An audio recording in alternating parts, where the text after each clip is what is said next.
एक महत्त्वाची बातमी। शरद पवार आणि उपमुख्यमंत्री अजित पवार आज पुन्हा एकत्र येत आहेत, भेटतायत एकमेकांना।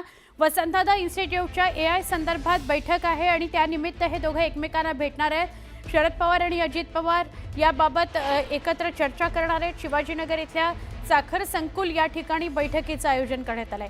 बैठकीला जयंत पाटील, दिलीप वळसे पाटील देखील उपस्थित असतील। आज दुपारी 2 वाजता साखर संकुल इथं ही बैठक आयोजित करण्यात आली आहे। आमचे प्रतिनिधी अभिजित पोटे यांना अधिक विचारूया। अभिजित, काय अधिक माहिती?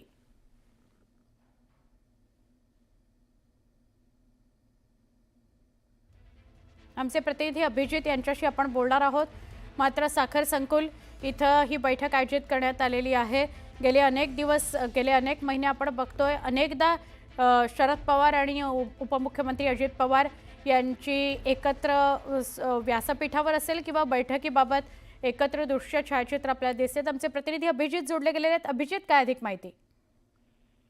नक्कीच आपण पाहतोय की आज पुन्हा काका पुतण्या म्हणजे शरद पवार आणि अजित पवार एका बैठकीनिमित्त पुण्यात एकत्र येणार आहेत। गेल्या अनेक दिवसांपासून कुठल्या ना कुठल्या कार्यक्रमाच्या निमित्ताने, घरगुती कार्यक्रमाच्या निमित्ताने किंवा साखर संकुलची बैठक असेल किंवा इतर बैठकीच्या निमित्ताने शरद पवार आणि अजित पवार हे वारंवार एकत्र येताना पाहायला मिळतात। आणि आज दुपारी 2 वाजता जे वसंतदादा शुगर इन्स्टिट्यूटचे एआय संदर्भात जी बैठक आहे VSIची, त्या VSIच्या बैठकीत आज पुन्हा शरद पवार आणि अजित पवार एकत्र येणार आहेत। दुपारी 2च्या नंतर पुण्यातल्या साखर संकुलात या बैठकीला सुरुवात होणार आहे। आणि या बैठकीत विशेष म्हणजे या बैठकीला अजित पवार, शरद पवार तर असणारच आहेत, पण राष्ट्रवादी काँग्रेस शरदचंद्र पवार पक्षाचे प्रदेशाध्यक्ष जयंत पाटील आणि दिलीप वळसे पाटील हे दोन्ही नेते देखील उपस्थित असणार आहेत। खरं तर VSIच्या वसंतदादा शुगर इन्स्टिट्यूटच्या एआयची ही बैठक आहे। एआय टेक्नॉलॉजीचा वापर करून ऊसाच्या क्षेत्रात किंवा साखरेच्या क्षेत्रात किंवा शेतीच्या क्षेत्रात आपण काय काय करू शकतो या संदर्भात हा सगळा आढावा असणार आहे। पण चर्चा पुन्हा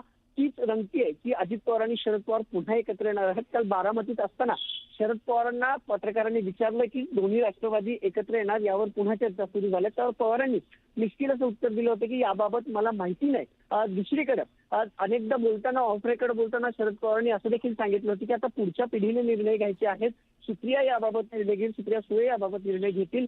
हे असं सगळं असताना गेल्या 2 ते 3 महिन्यातल्या दोन्ही नेत्यांच्या जर बैठका बघितल्या तर 3 ते 4 VSI असतील किंवा रयत शिक्षण संस्था असतील या बैठकी झाल्या।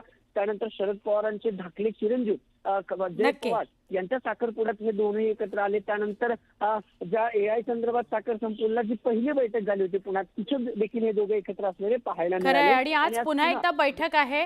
आपण बोलूया याविषयी। तुर्तास धन्यवाद अभिजित, आपण माहिती दिली त्याबद्दल।